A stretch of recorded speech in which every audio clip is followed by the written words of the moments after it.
mbele ya majaji watatu, Jaji Manyanda, Jaji Abdalla Agonzi na Jaji Kainda, tulikwenda kusikiliza shauri la ndugu Luhaga Joelson Mpina na chama cha ACT Wazalendo dhidi ya Tume Huru ya Uchaguzi na mwanasheria mkuu wa serikali. Katika shauri hili ndugu Luhaga Joelson Mpina amefungua shauri la kikatiba akiendelea kupigania haki yake ya kuwa mgombea urais wa Jamhuri ya Muungano wa Tanzania, na chama cha ACT Wazalendo nacho kikipigania haki yake ya kuwa na mgombea urais katika uchaguzi mkuu.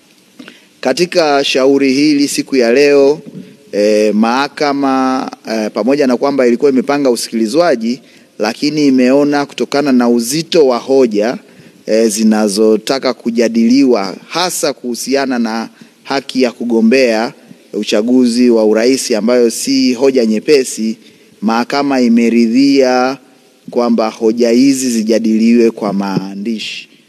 Na mahakama imeona kwamba muda unazidi kuyoyoma kuelekea kwenye uchaguzi mkuu, kwa hiyo imeamua kuwe na muda mfupi. Kwa hiyo mahakama imeleta utaratibu ufuatao. Imeamua kwamba waleta maombi kwa maana ya Luhaga Joelson Mpina na ACT Wazalendo walete hoja zao ndani ya siku 2 kuanzia leo mpaka tarehe 1 mwezi wa 3, na wajibu maombi kwa maana ya Tume ya Uchaguzi na mwanasheria mkuu wa serikali nao wamepewa siku 2 kuleta maombi maelezo yao kuhusu hoja zitakazoibuliwa na waleta maombi, na watafanya mawasilisho hayo tarehe 3 mwezi wa 10 mwaka 2025. Na kama kutakuwa na nyongeza ya maelezo, basi nyongeza hiyo itafanyika tarehe 4 mwezi wa 10 2025. Muhimu pia ni ambalo napaswa kusemwa ni kwamba serikali nayo imekuja na pingamizi la kisheria kwamba Mahakama Kuu haina mamlaka ya kisheria ya kusikiliza shauri hili la kumrudisha kwenye orodha ya wagombea ndugu Luhaga Joelson Mpina. Kwa hiyo Mahakama Kuu pia imetoa maelekezo kwa serikali nao kutumia fursa hiyo ya siku 2 kuleta mawasilisho yao kuhusu hoja za kisheria za mapingamizi, na sisi tutazijibu ndani ya siku 2. Kwa hiyo kitakachofanyika zaidi ni kubadilisha nyaraka za kisheria.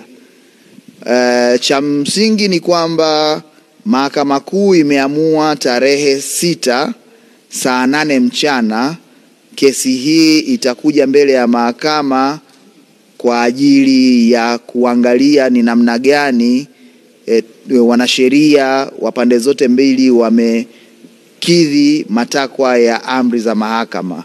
Na shauri hili mahakama imesema hiyo tarehe 6 saa 8 mchana litakuwa live na wananchi wote kokote waliko wataweza kulifuatilia kupitia tovuti za mahakama, kwa maana ya YouTube channel ya mahakama, na watu wengine ambao wataweza kutumia access hiyo ya YouTube channel kufikisha kwa watu wengine. La mwisho kabisa ambalo tulileta mbele ya mahakama hii ni kuangalia uwezekano wa mahakama kuweka zuio la muda la uchapishaji wa ballot paper au kurasa za karatasi za kupigia kura za uchaguzi wa rais.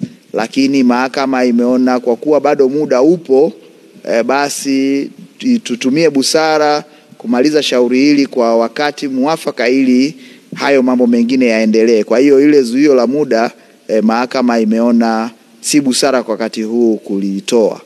Kwa hiyo tunatarajia sasa hiyo tarehe 6 mara tu baada ya mahakama kujiridhisha kwamba kila kitu kimefanywa kama ambavyo inatakiwa, na kama kutakuwa na hoja zozote za nyongeza, basi hiyo tarehe 6 mahakama itatupa tarehe kamili ya lini hukumu hiyo inasomwa.